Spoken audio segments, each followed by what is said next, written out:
Fuatiliaji wa Singida Online TV, ni kama kaida yetu huwa tunatazama baadhi ya matukio yaliyogonga vichwa vya habari kwa wiki nzima.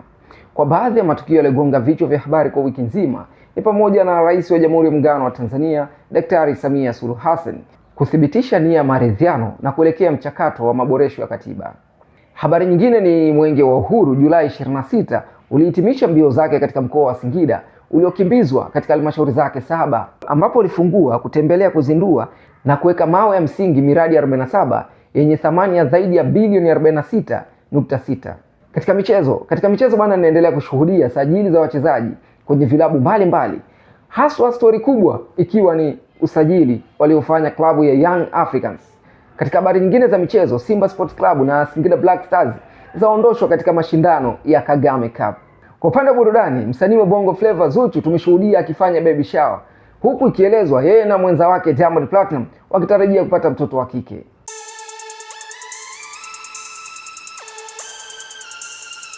Fuatiliaji wa Singida Online TV, tunaanza na Rais Daktari Samia Suluhu Hassan alipokuwa akizungumza na viongozi wa vyama vya siasa nchini Ikulu jijini Dar es Salaam Julai 30, 2026.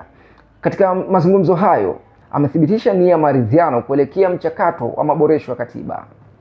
Ndugu zangu, nimesema nitakutana na vyama vya siasa kwa mwaka mara 3 ili tujadili yaliyopo nchini kwetu, maendeleo yetu kiuchumi, kijamii, kisiasa, kwa sababu hakuna mwenye hati ya kusema mimi hii nchi ni yangu, kwa nitafanya ninavyotaka.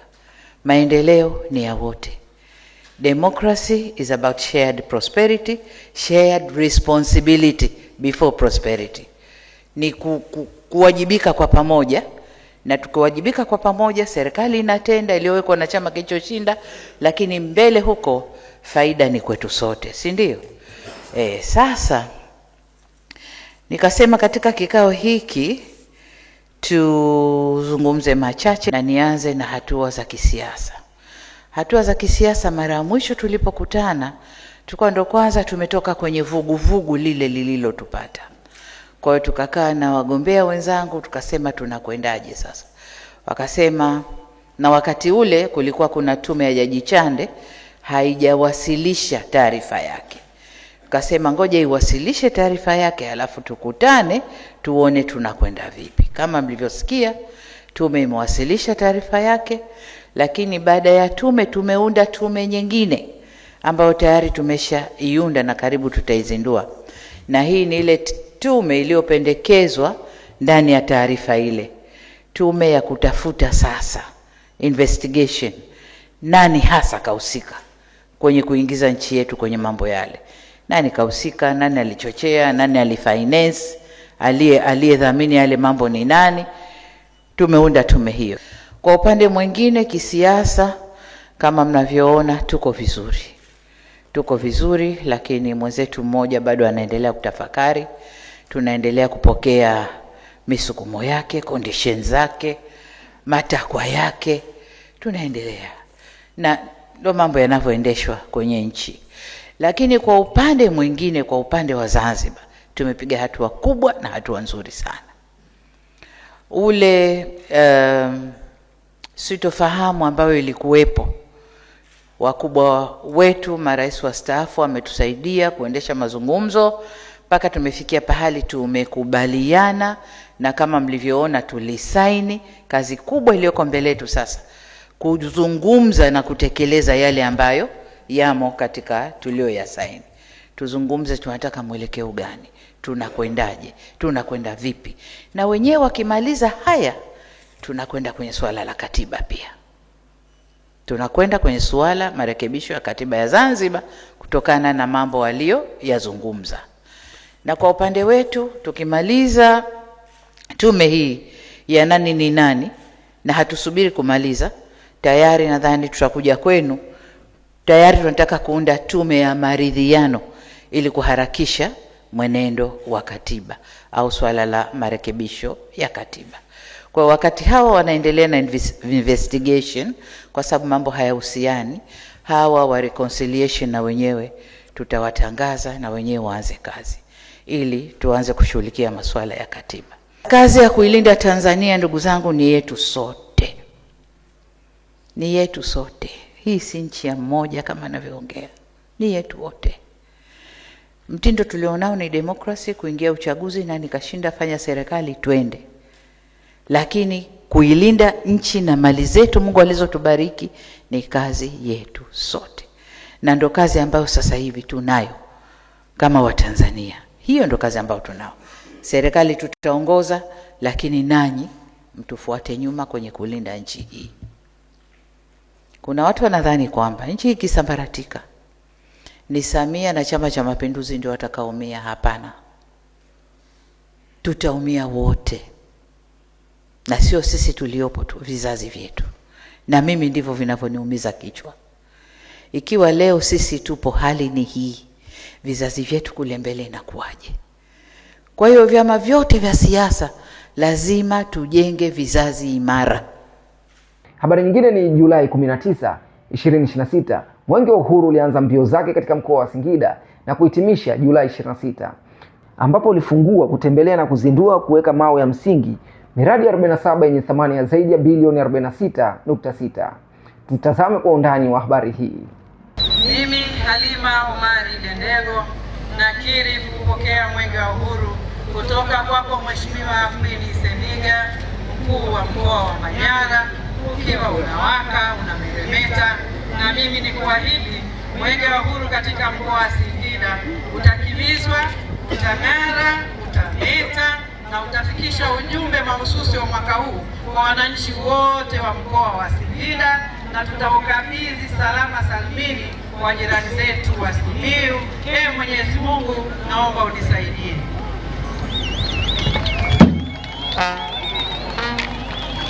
Mheshimiwa mkuu wa mkoa wa Manyara na ndugu kiongozi wa mbio za Mwenge wa Uhuru kitaifa, Mwenge utakimbizwa katika wilaya zote 5 na halmashauri zake 7 katika umbali wa kilomita 956.45 na jumla ya miradi 47 itapitiwa kutoka sekta ya elimu, afya, maji, kilimo, miundombinu, ujasiriamali, viwanda, nishati safi ya kupikia, maliasili na mazingira. Miradi yote hii ina jumla ya thamani ya shilingi za Tanzania bilioni 46.66, ambapo miradi 2 itafunguliwa, miradi 15 itazinduliwa, miradi 20 itawekewa mawe ya msingi na miradi 10 itatembelewa pamoja na kugaiwa vitendea kazi vikiwemo vifaa tiba. Katika miradi hii nguvu za wananchi ni shilingi za Tanzania bilioni 1.559, mapato ya ndani ya halmashauri shilingi za Tanzania milioni 502, mchango wa serikali kuu bilioni 19.266 na mchango wa wadau wa maendeleo bilioni 25.3. Tunapopitia miradi hii ya maendeleo na shughuli mbalimbali za Mwenge katika mkoa wetu, hatuna budi kumpongeza kwa dhati Mheshimiwa Daktari Samia Suluhu Hassan, Rais wa Jamhuri ya Muungano wa Tanzania, na serikali inayoongoza awamu ya 6 kwa mipango mizuri na uwezeshaji mkubwa wa rasilimali watu, rasilimali fedha na vitendea kazi. Sote tunatambua kazi kubwa inayofanywa na serikali yetu. Tunasema Mheshimiwa Rais, asante sana na hongera sana. Aidha, ninawapongeza viongozi wenzangu wote wa ngazi zote na wadau wa maendeleo wote, wananchi wote, kwa kuendelea kutekeleza shughuli za maendeleo na utoaji huduma kwa wananchi katika mkoa wetu. Mheshimiwa mkuu wa mkoa wa Manyara na ndugu kiongozi wa mbio za Mwenge wa Uhuru kitaifa, ninapohitimisha, ninaomba sote tupokee salamu za upendo kutoka kwa Mheshimiwa Daktari Mwigulu Lameck Nchemba, mbunge wa jimbo la Iramba, waziri mkuu wa Jamhuri ya Muungano wa Tanzania. Ametutakia heri katika mbio hizi.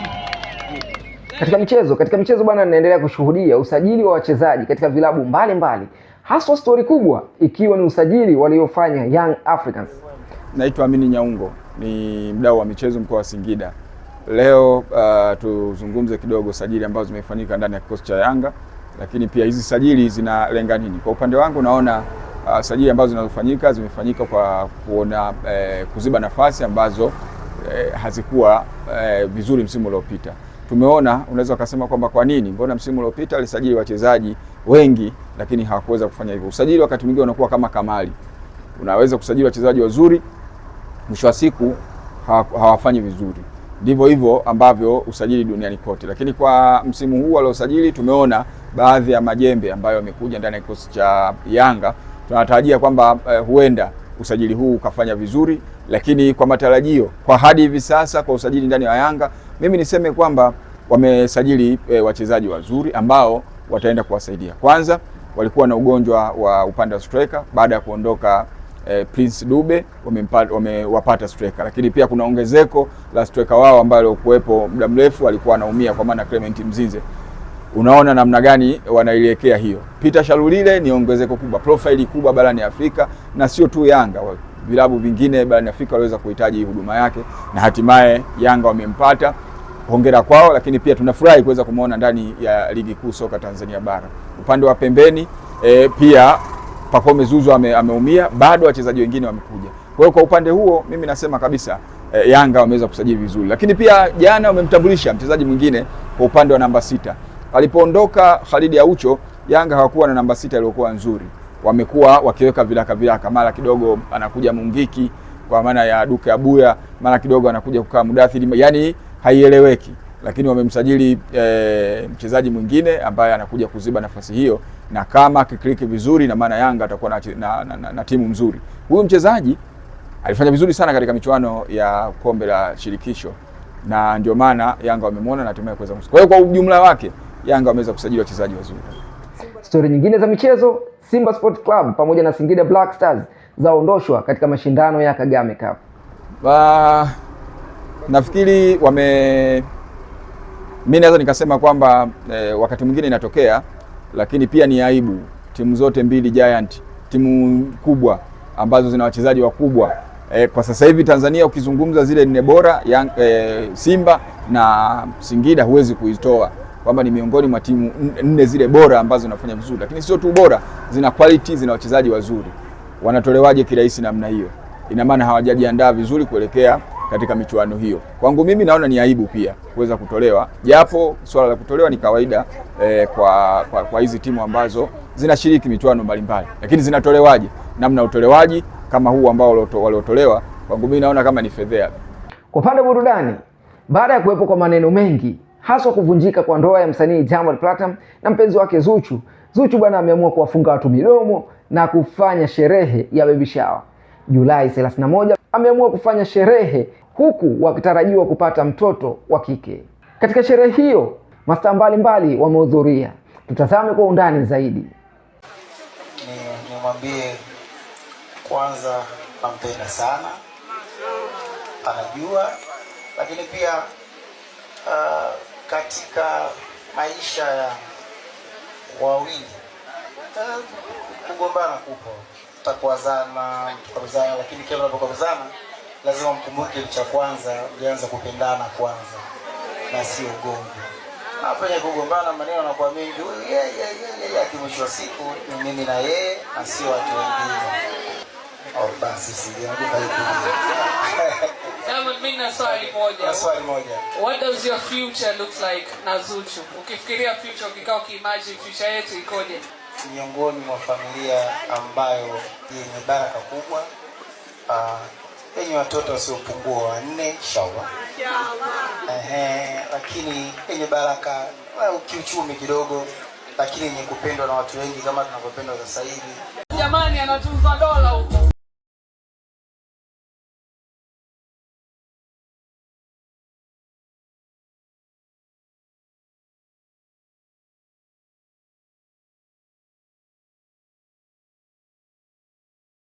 Walikuwa dini kidogo na sio mimi tu, hata wengine wanaweka vizuri pia hivyo. Kushtukizwa. Dola 30 kwa Tanzania ni sawa na milioni 78. Milioni 630. Milioni 78. Kwa zawadi anayonipatia huyu bibi, huyu dada, huyu mwanamke, huyu mama, huyu binti, huyu Zuu, huyu mke, haiwezi kufananishwa na fedha. Kwa kumbe bado mnasubiria kusamehewa, mjasamehewa. Ndio mko kwenye kuomba msamaha. Maisha hiyo, sio tujue sasa. Sio hiyo maisha, hana govi tena hapo. Tule tunywe. Let's go to Georgia. Sio hiyo maisha, mjako hai.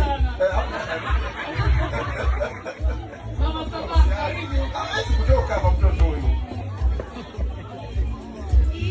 Kipekee naomba nimshukuru baba mtoto kwa kuja, imefanya siku yangu imekuwa nzuri sana. Zuhura mimi anasema hapa, linapotokea jambo lolote la ugomvi baina yao watu wawili, mimi ndio mhusika mkuu. Lazima nihusishwe jambo lao. Sasa kuna mambo sometimes shemeji yangu hivi nikwambie. Wewe umeolewa na Nasib au kuolewa na Diamond Platnumz. Hiyo ndio kulifahamu vizuri. Na Diamond hakumuoa Zuchu, kamuoa Zuhura. Mwelewe vitu tofauti hapo Kuna Zuchu ambaye atapatikana kwenye digital platform zote. Maana yake Instagram huko, YouTube huko. Alafu kuna Diamond naye kadhalika. Alafu kuna Nasib Abdul ambaye anapatikana nyumbani tu. Sasa ukitazama Nasib Abdul kama Diamond Platnumz utachukia ndoa yako shambani. Lakini ukimwangalia kama Nasib Abdul utampenda. Kwa sababu kilichokufanya wewe mpaka leo hii umefika hapa, ulianza kumtazama kama Diamond Platnumz, ndani yake ukamgundua kuna Nasib Abdul. Ukaona moyo wake, mapenzi yake ndio ukampenda. Sisi kadhalika imejaliwa kidogo familia yetu alhamdulillah. Jambo dogo linakuwa kubwa. Mfuatiliaji wa Singida Online TV, tunawashukuru kwa muda huu. Endeleeni kufuatilia Singida Online TV, lakini kwa nguvu ambayo tunapatiwa hapa tulipo, tunapatiwa nguvu na wadhamini wetu Presslanta Microfinance. Karibuni Presslanta Microfinance kwa huduma zaidi. Bwana sogea karibu nikupe mchongo mwanangu. Kwa shilingi 5,000 tu unajipatia TV na dishi yako kali kutoka Presslanta Microfinance. Kwa rejesho la shilingi 5,000 unapata vyote. Karibu sana Presslanta Microfinance, tuenjoy kombe la dunia.